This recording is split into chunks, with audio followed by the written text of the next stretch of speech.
किसी भी संस्था का उद्देश्य ये होता है कि उस संस्था से पढ़े हुए बच्चे, उस संस्था का डेकोरम, उस संस्था का संस्कार आपको जीवन में प्रगति दे, उन्नति दे। इस कड़ी में टीचर को कभी कुछ डांटना ही पड़ता है, पढ़ाना ही पड़ता है। अगर आप सोचो कि किसी बच्चे को आप नहीं डांटोगे तो आप पढ़ा नहीं सकते हो, क्योंकि डिसिप्लिन नहीं बन पाती है। वो ऐसी एज होती है टीनेजर, जब बच्चा कक्षा 11-12 में आता है तो उसको जो सही लगता है वो गलत होता है, और जो गलत लगता है वही सही होता है। लेकिन जब बच्चा बड़ा हो जाता है, जैसे अब आप लोग इस स्टेज में पहुंच गए हो कि आप समझ रहे होगे कि क्या सही है क्या गलत है। जैसे योग्या ने बताया कि हमने कई 2-3 टेस्ट छोड़े, तो मुझे लगा कि नहीं, टेस्ट देना चाहिए कि मेरी तैयारी हो जाए। फिर इसने बहुत पते की बात बताई कि फिर मैंने सोचा कि अगर मैं चैलेंजिंग दे देती तो हमारा एक चैप्टर तैयार हो गया होता, तो आज मुझे कितना अच्छा लगता। जरा कल्पना करके देखो कि जो कोचिंग के रूल्स आपको बताए गए, आपको चैलेंजिंग करवाया जाता था। चैलेंजिंग में कभी 5 प्रूफ, कभी 10 प्रूफ, कभी 1 चैप्टर के न्यूमेरिकल, कभी 2 चैप्टर के न्यूमेरिकल। अगर आप उनको पर डे तैयार कर रहे होते तो शायद हो सकता आप कर पाते या ना कर पाते, लेकिन सीख जरूर जाते, क्योंकि आप गलती करके भी सीखते हो और सीखने की प्रक्रिया में गलतियां तो होती होंगी। तो बहुत बड़ी बात है जिन बच्चों ने चैलेंजिंग की डेट में जिन चैप्टर्स को तैयार किया होगा, आज मैं दावे के साथ कह सकता हूँ जब पढ़ने बैठते होगे तो चैप्टर तुम्हारे बड़े अच्छे से तैयार होते होंगे। सारी प्रॉब्लम आप फेस कर चुके होगे। एक चैप्टर पे जब फोकस करोगे तो एक दिन में आपको एक चैप्टर करना है, सप्ताह भर में एक चैप्टर करना है।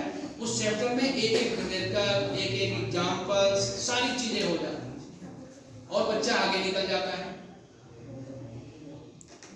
अगर टीचर आज के माहौल में ज्ञान की कहीं कमी नहीं है, आपको कोई सवाल ना है तो आप गूगल से ढूंढ सकते हो, आप कहीं से प्रश्न पूछ सकते हो। लेकिन समझने की बात है कि हाउ एक टीचर आपको कैसे सिखाए, आपके मन को लगाए। आपको चैलेंजिंग क्यों रखा गया? क्योंकि जब बच्चा 5 रुपए जमा करके 10 रुपए जीतता है, तो जब जीत के निकलता है तो आप उसके चेहरे की खुशी देखो, और जब हारता है तो उसको कष्ट होता है कि आप गलती की हार गए हैं। तो जो नियम सिद्धांत संस्था में बनाए गए पालन करना चाहिए था। आप में से बहुत सारे लोगों ने किया भी है। जो 2-4 लोग नहीं कर पाए, मेरा आशीर्वाद आपको है कि भविष्य में जरूर करें। आगे जब भी आप पढ़ाई करें, अच्छी पढ़ाई करें, बेहतर काम करें। ऐसा ये नहीं होता कि कोई पढ़ने में तेज है तो उसकी जिंदगी खुशहाल होगी, कोई पढ़ने में कमजोर है तो उसकी जिंदगी अच्छी नहीं होगी। मे भी उसकी जिंदगी को सबसे सुंदर हो, सबसे खूबसूरत हो, सबसे ज्यादा वो आप जीवन में प्रोग्रेस करें। तो लेकिन जो एजुकेशन के दौर में होते हैं तो एजुकेशन एक लाइफ का पार्ट है, और उस दौरान पढ़ने में अच्छा होना चाहिए। अच्छे होने से सबके प्रिय हो जाते हैं बच्चे, टीचर के प्रिय, माँ बाप के प्रिय, दोस्तों के प्रिय, सब लोग लाइक करते हैं। लेकिन जरा सा नटखट बच्चे होते हैं वो अपनी छाप तो छोड़ जाते हैं।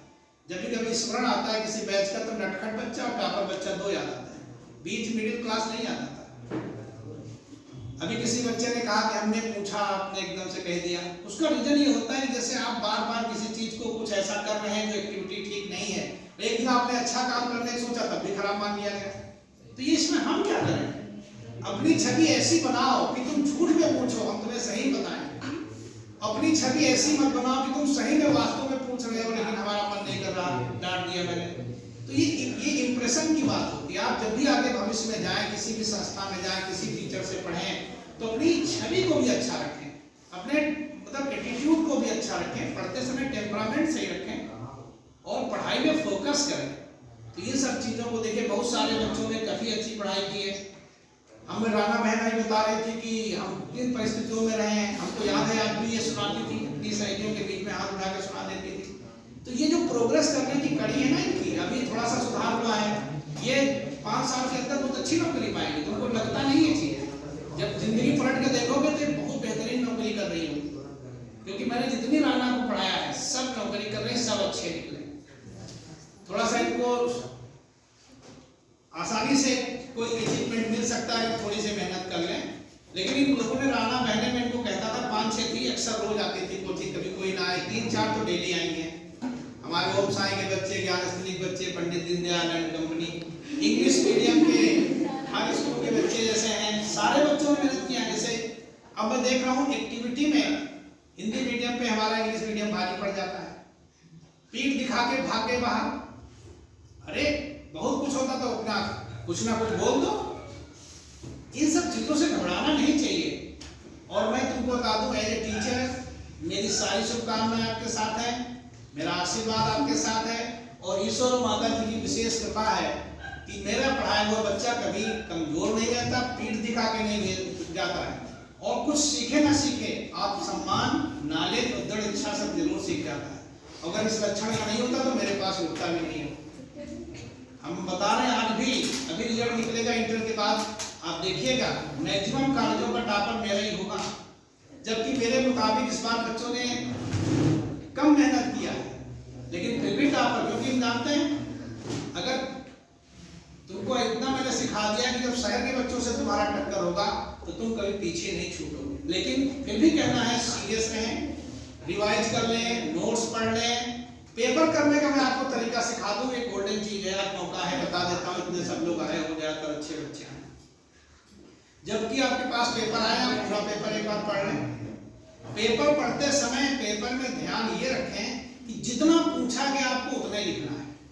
जैसे उसने कहा कि अम्योन प्रण गुणांक का सूत्र लिखिए, तो आपने लिख दिया m = -e2 / del I1 / del t। अब सूत्र लिख दिया, सूत्र में m क्या है, e क्या है, डेल्टा I1 क्या है, डेल्टा t का नाम जरूर लिखें। जब भी कोई फार्मूला लिखें उसमें जो प्रयुक्त व्यंजक है उनका नाम जरूर लिखें, पेपर में आता है। अक्सर कोई फार्मूला लिखें, बायोसेवर्ट का नियम लिखिए, तो बायोसेवर्ट का फार्मूला जब लिखें तो उसमें व्यंजक का नाम लिख दें।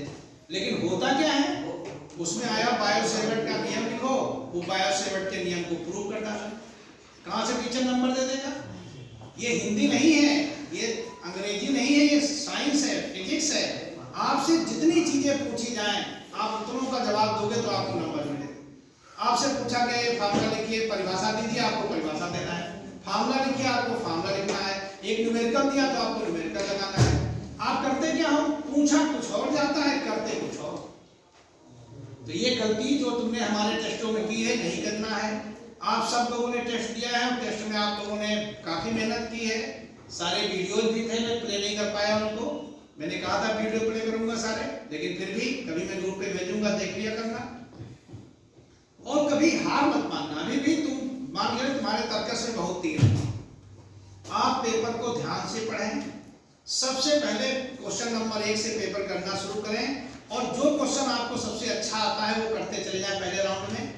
जो नहीं कर रहे हैं उसको टिक ना करें, जो करें उनको टिक करते जाएं। जब आपका पहला राउंड समाप्त हो जाए तो आप सेकंड राउंड चालू करें। जो थोड़ा बहुत डाउट है उनको तब तक क्लियर हो चुके होंगे। उसके बाद मान लो लास्ट में आपको 70 में 60 नंबर का आता है, तो 60 नंबर आप पूरा सही से करें। फिर जो 10 मार्क्स का उसमें देखोगे आपको अपने आप आने लगेगा, क्योंकि आपने पढ़ रखा है। और किसी क्वेश्चन में अगर आपको 50% आता, 50% नहीं आता, तो सबसे लास्ट में करना है। जिन बच्चों का पेपर छूट जाता है, ज्यादा लिख देते हैं, उनको मैं सलाह दूंगा वो बड़े क्वेश्चन से पहले अटेम्प्ट करें। पहले 5 नंबर के क्वेश्चन कर दें, फिर 4 मार्क्स के करें, फिर 3 मार्क्स के करें, फिर 2 मार्क्स के करें, क्योंकि वो फिर पहले क्वेश्चन में ज्यादा लिखने लगते हैं। पेपर उन्हीं बच्चों का छूटता है जो ज्यादा लिखते हैं। न्यूमेरिकल आप एमकेएस में लगाएंगे, यूनिट बढ़िया से लिखेंगे, लास्ट में आंसर जरूर लिख दें। जो पूछा गया है उसका कंक्लूजन आपको कॉपी में लिखना है। और एक क्वेश्चन करने के बाद आधे लाइन और, जैसे आपने लिखा 1 क्वेश्चन नंबर आंसर नंबर 1 का 1A, तो फिर लिखते हैं नीचे B, फिर लिखोगे आंसर नंबर 1B।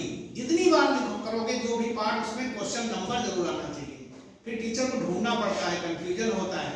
तो ये सारी बातों को ध्यान रखते हुए पेपर दीजिए।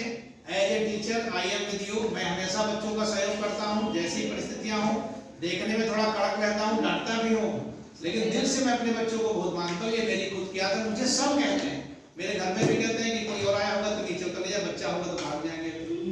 एक स्टूडेंट है तो नीचे तो बच्चों, हमारे ऑफिस में भी कोई आ जाए और मुझे लगे कि मेरा स्टूडेंट है। परसों मेरा एक स्टूडेंट आया, एसएससी की तैयारी कर रहा है, और उसको कुछ दिक्कत थी, उसके भाई को दिक्कत हो गई होगी, तो उसको अपना कुछ काम था, तो मैंने कहा यहाँ जो शर्मा रहा था, तो हमने उसको काम तुरंत कराया। मैंने कहा जहां पे मैं बैठा हूं अगर तुम मेरे सामने आ गए तो तुम फर्स्ट हो, क्योंकि मैं अपने स्टूडेंट को अपना बेटा अपना बेटी जैसा मानता हूं। इसीलिए मैं थोड़ा टेलर बना के रखता हूं, क्योंकि मैं उनको भी डांटता हूं, तुमको भी डांटता हूं। मैं बिहेवियर नहीं हो सकता, ना मैं फेलियर हो सकता, क्योंकि मैं तुम्हारा टीचर हूं। तो तुम्हें जैसा भी लगी हो संस्था, आप लोगों को बजाया होगा, भविष्य में आप प्रोग्रेस भी करेंगे, ये पक्का मैं मानता हूं। लेकिन अपनी आदत, अपना नेचर, भविष्य में जहां भी जाएं अच्छे से पढ़ते रहें। इन्हीं शब्दों के साथ मैं आप लोगों को पुनः एक बार आशीर्वाद देता हूं कि आप लोग अपने क्लास में, अपने स्कूल में अपने अच्छे नंबर प्राप्त करें, माँ बाप का नाम रोशन करें और रिजल्ट निकलते ही सबसे पहले हमको अवगत कराएं कि कैसा रिजल्ट निकला। फिजिक्स में कोई भी दिक्कत हो आप कभी भी आके मुझसे पूछ सकते हो। हम 4 बजे शाम को अवेलेबल रहेंगे, 4 से 7 आप पूछ लीजिए, फोन से पूछ लीजिए, नहीं साल होता तो आके मिल लीजिए। कोई क्वेश्चन फंसे इधर उधर टहलिए नहीं, दूसरे का मुंह मत देखिए। मैं सेकंडों में तुमको सिखाऊंगा और तुमको रटना पड़ेगा अपने आप। आई होप कि आप लोग चीजों को समझोगे और क्यों आपको बताया जा रहा है कि आप अच्छा पेपर दो, फिर रिजल्ट निकलने के बाद कष्ट ना हो। सभी का अच्छा रिजल्ट जाएगा, ये मैं आप तुमको विश्वास दिलाता हूँ, बशर्ते पढ़ के जाइएगा। ठीक, धन्यवाद।